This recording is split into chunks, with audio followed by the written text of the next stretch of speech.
Fluid mechanics मध्ये single column मॅनोमीटरवरचे आपण इथं प्रॉब्लेम बघत आहोत. सिंगल कॉलम मॅनोमीटर जेव्हा आपण प्रॉब्लेम मध्ये बघतो त्यावेळेला एक पाईपलाईन काढतो, ही पाईप सर्क्युलर. त्यानंतर ना इथं एक मॅनोमीटर काढतो आणि ह्याच्यामध्ये एक रिझर्वायर, हा जो शेप दिसतोय तुम्हाला, हा आपण अटॅच करतो. तर ज्या वेळेला तुम्हाला हा प्रॉब्लेम पडेल त्यावेळेला तुम्ही ह्या प्रकारचे डायग्राम ड्रॉ करायचे. आता याच्यानंतर मॅनोमीटर मधलं जे लिक्विड आहे ते आपण असं स्ट्रेट लाईन दाखवलेलं आहे, ह्याचं शेडिंग. आणि त्याचबरोबर पाईप मधलं जे लिक्विड हे डॉटेड लाईन असं दाखवलंय, दोन्ही वेगवेगळे आहेत. आता दुसरं, ज्या वेळेला मॅनोमीटर सिंगल कॉलम मॅनोमीटर वरती प्रॉब्लेम पडेल त्यावेळेला पहिल्यांदा बघायचंय डेल्टा एच किंवा हा जो रिझर्वायर आणि हा जो राईट लिम्बचा जो काही एरिया आहे असं काही दिलेला आहे का. जर तो दिलेला असेल तर फॉर्म्युलामध्ये तुमचा डेल्टा एच येतो, हा जसा डेल्टा एच आलाय तो.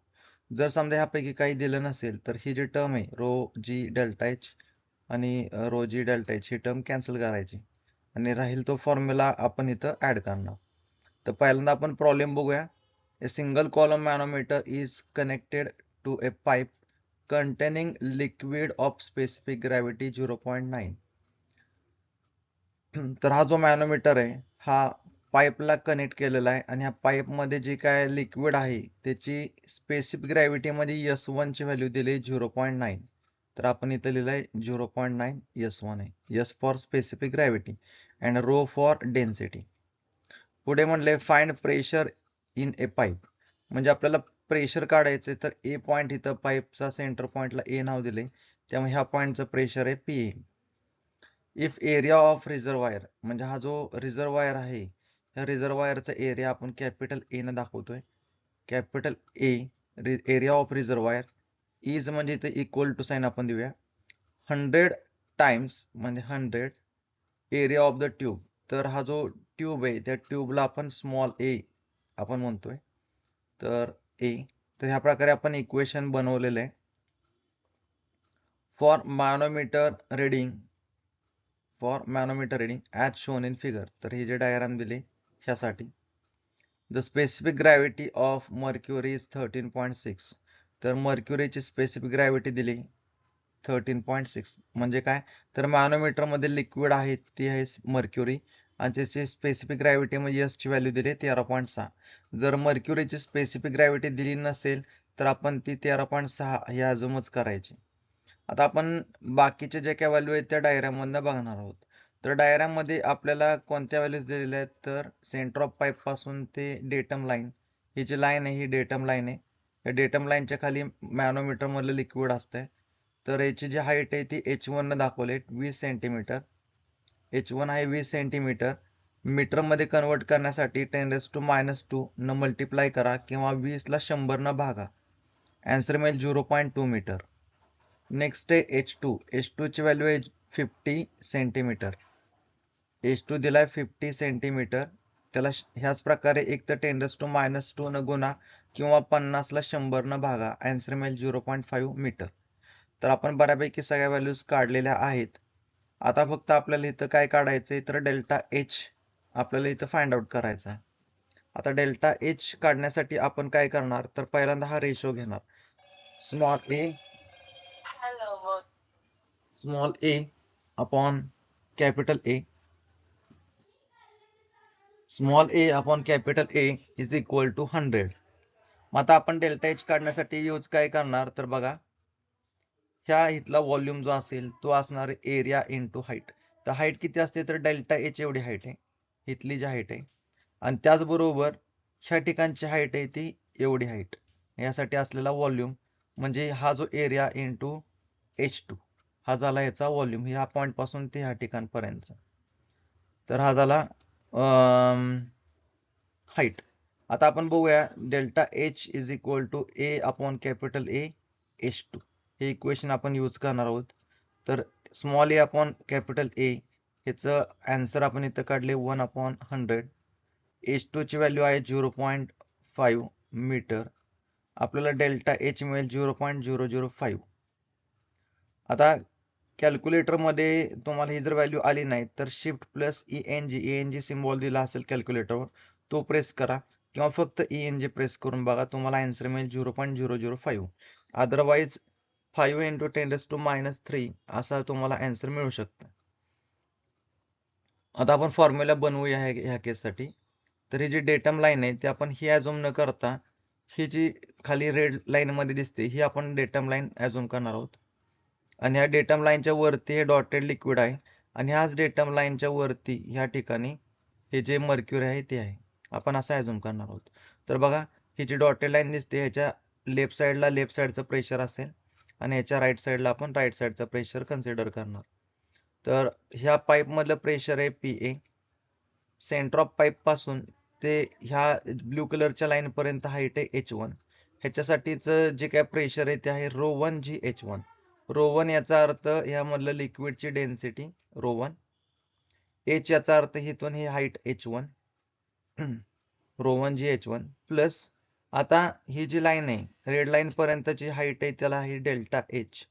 मग यासाठी प्रेशर असेल ρG∆H. इथं जे लिक्विड आता लाईन जरी दाखवलं असेल तर हे असणार आहे डॉटेड. त्यामुळे हे जे डॉटेड आहे तेच इथपर्यंत लिक्विड येते असं आपण ॲझ्युम करणार. म्हणजे ह्याची डेन्सिटी किती आहे ρ1. त्यामुळे ρ1G एवढी हाईट डेल्टा H. आता ह्या लाईन पासून इकडचं सगळं संपलेलं आहे प्रेशर, म्हणजे रेड लाईन पर्यंत, रेड लाईनच्या अबो आणि ह्या लाईनच्या डाव्या साईडला. आता हीच लाईन रेड लाईन इथपर्यंत घेतली तर ही जी हाईट येईल इथली डेल्टा H. तर डेल्टा H साठीचं प्रेशर असणार आहे आपलं ρ2G∆H. ρ2 का घेतला तर हे लिक्विड इथं ρ2 आहे ह्या हाईट साठी, इथं जी हाईट येणार आहे ती, आणि ही जी हाईट आहे ती आपण ही दाखवली डेल्टा H.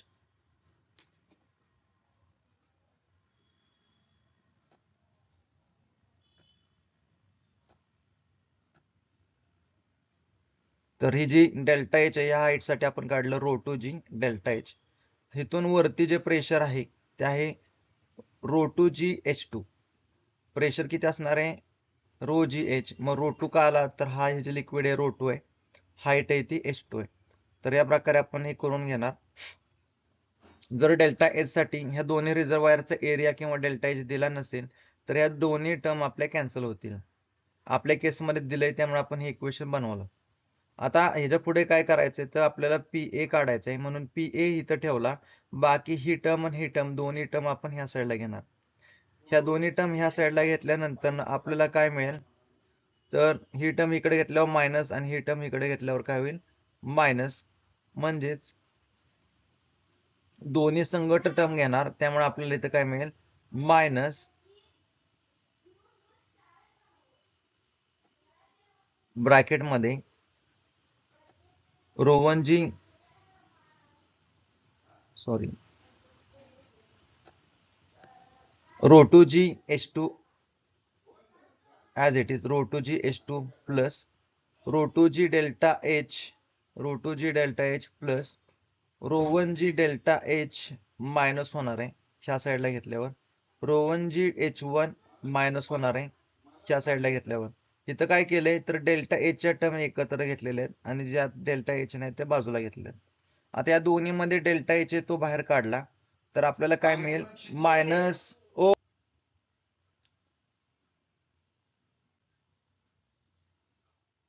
आता आपण यातनं डेल्टा H बाहेर काढल्यावर इथं काय राहील मायनस ρ1G प्लस ρ2 × G. जर हे बघायचं असेल बरोबर केलं का तर ह्याला मल्टिप्लाय डेल्टा H इकडे घ्या आतमध्ये तर काय होईल मायनस ρ1G∆H आणि प्लस ρ2G∆H असं आपल्याला मिळेल. आपण हे पहिले सिम्प्लिफाय करून घेतलेलं आहे.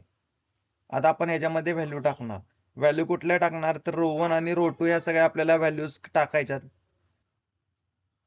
ρ1 आणि ρ2 आपल्याला माहित नाहीत, आपल्याला त्याच्याऐवजी S1 आणि S2 माहित आहेत. तर आपण ह्याच्या आधीच्या प्रॉब्लेम मध्ये आपण हे केलेले रोचं कन्वर्जन S चं कन्वर्जन रो मध्ये. फॉर्म्युला काय ρ1 = S1 × 1000. S1 0.9 दिलेला आहे म्हणजे काय होईल 900 kg/m³. kg/m³ डेन्सिटीचं युनिट आहे. सेम फॉर्म्युला ρ2 मध्ये कन्वर्ट करायला काय होईल S1 च्या ऐवजी आता इथं S2 वापरावं लागेल. जर ρ2 = S2 × 1000, S2 बघा किती दिलेला आहे 13.6, तर ρ2 मिळेल 13,13600 kg/m³. आता आपल्याकडे ρ1 आहे, ρ2 आहे, H1 आहे आणि H2 आहे. आणि शिवाय डेल्टा एच पण आहे. आता या सगळ्या values rho 1, H1, rho 2, H2, delta H, पुन्हा एकदा रो 1 आणि रो 2 या व्हॅल्यू इथं बघून टाका. Row 1, row 2, delta H, H1 आणि H2 ह्याच्या व्हॅल्यू बघून टाका आणि जी ची व्हॅल्यू 9.81 आपण घेणार आहोत त्या सगळ्या व्हॅल्यूज इथं फिल करा.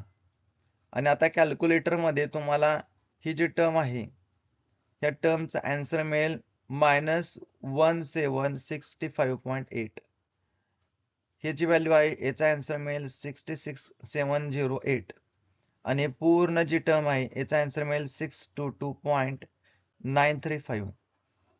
आता याच्यानंतर याचं पुढचं कॅल्क्युलेशन करा, तुम्हाला आन्सर मिळेल. जे काय आन्सर मिळेल ते याचा आन्सर असेल. इथं काढायचं राहिलेलं आहे, लक्षात घ्या.